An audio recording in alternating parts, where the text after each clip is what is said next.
তো hello everyone, কেমন আছো? নিশ্চয়ই ভালো আছো, আর আমিও ভালো আছি। তো আজকে কিন্তু সর্ষে ঝাড়ার দ্বিতীয় দিন। তো প্রথম দিনের ভিডিও তো তোমরা দেখতেই পেয়েছো, আমরা হাফ সর্ষে ঝেড়ে বাড়ি চলে এসেছিলাম। আর এই দেখো আমাদের কিন্তু ধান ঝাড়ার উনুন কত বড়। আর যাদের বাড়ি চাষ করে তাদের বাড়িতে এইসবগুলো তো অবশ্যই দেখতে পাবে, যে ধান সিদ্ধ করার উনুন বা যেসবগুলো মানে চাষের কাজে লাগে। তো দেখো আমরা কিন্তু মানিকতলার পাশ দিয়ে সোজা আড়ের পথ দিয়ে চলে এসেছি মাঠে। আর মাঠে দেখো এইখানে হচ্ছে খামার, অনেকেই এইখানে তুলে সর্ষে ঝেড়েছে, কিন্তু আমাদের অনেক দূরের থেকে এইখানে তুলতে প্রচুর টাইম লেগে যায়। ওই জন্য ওইখানেই আমরা ঝেড়ে সুন্দর করে গুছিয়ে নেবো। তো দেখো বন্ধুরা, এটা হচ্ছে কিন্তু স্যালো মেশিন। আর এই মেশিন থেকে অলরেডি তো সবাই জল নেওয়া শুরু করেছে। আর এইখানে কিন্তু কালকে আমরা এই স্যালো মেশিনের এইখানে সাপ দেখতে পেয়েছিলাম, এই যে এইখানটায়। তোমরা ভালোভাবে দেখতে পেয়েছিলে কি জানি না। আর এই দেখো এদের এখনও কিন্তু সর্ষে সবে ভেঙেছে। এদের সর্ষেটা হচ্ছে বাংলাদেশ সর্ষে, ওই জন্য লেটেই হয়। আর দেখো আমরা তো চলেও এসেছি সর্ষে খেতে।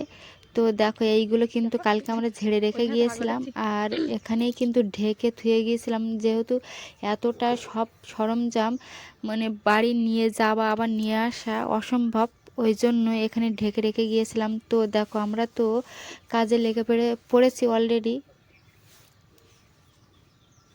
তো দেখো বন্ধুরা, কালকে কিন্তু বেশি সর্ষে আমরা ঝেড়ে রেখে গিয়েছিলাম, আর আজকে কিন্তু অল্প সর্ষে আছে। আজকে সব আমরা ঝেড়ে গুটিয়ে বাড়ি নিয়ে চলে যাব। আর মাঠের কাজ না শেষ হলে মাথার থেকে যেন টেনশন যায় না। তো এভাবেই আমাদের চলে মাঠ আর বাড়ি।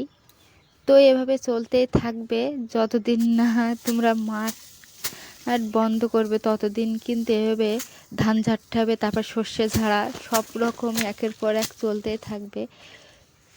তো আমরা একটু কষ্ট করি বলে আমাদের খাঁটি সর্ষের তেলটা বা খাঁটি যে আমরা বাড়ির চালের ভাতটাও খেতে পারি। তো দেখো বন্ধুরা, সব কিছু তো ভিডিওয় তুলে ধরা যায় না, যেহেতু নিজেরাই কাজ করব আবার নিজেরাই ভিডিও করব। ওই জন্য তো আমি সব কিছু তোমাদের ভিডিও দেখাতে পারছিলাম না। তো দেখো মা আর মেয়েরা চলে এসছে খাবার নিয়ে।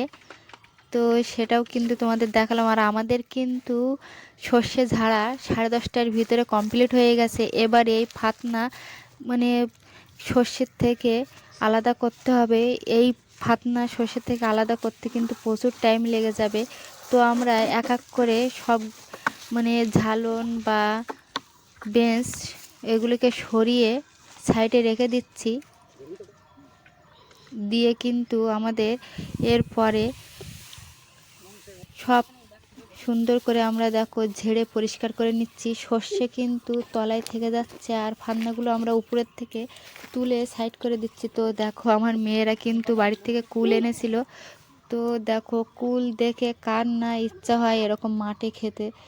তো আমি তো খুবই খুশি হয়েছিলাম, কুলগুলো এনেছিল আমার মেয়েরা। তো আমি আর আমার শাশুড়ি মা মেয়েরা সবাই মিলে কুল খাওয়ায় ব্যস্ত হয়ে গেছি এখন। আর এদিকে বলছি যে কাজ বাদ দিয়ে এখন আমরা কুল খেতে বসে গিয়েছি।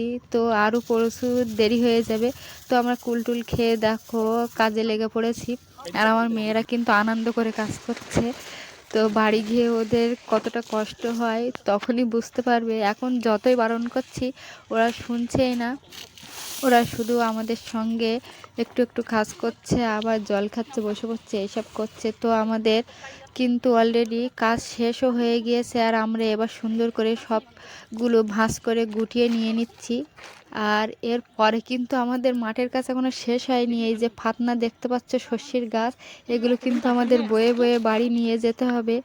তো মাঠের কাজ মানুষের শেষই হয় না, যেহেতু যেটা মানুষ খাবে সেটাই, সেই সব কাজ তো মানুষের শেষই হতে চায় না। তো দেখো তোমাদের দাদাভাই কিন্তু সর্ষে যে বস্তা আস্তে আস্তে টুকটুক করে এই যে খামারে এনে তুলেছে। আর এইখান থেকে কিন্তু আমরা সাইকেলে করে সব কিছুই বয়ে বাড়ি নিয়ে চলে যাব। তো আমাদের মাঠের ভিডিও তোমাদের কেমন লেগেছে অবশ্যই কমেন্টে জানাবে। টাটা।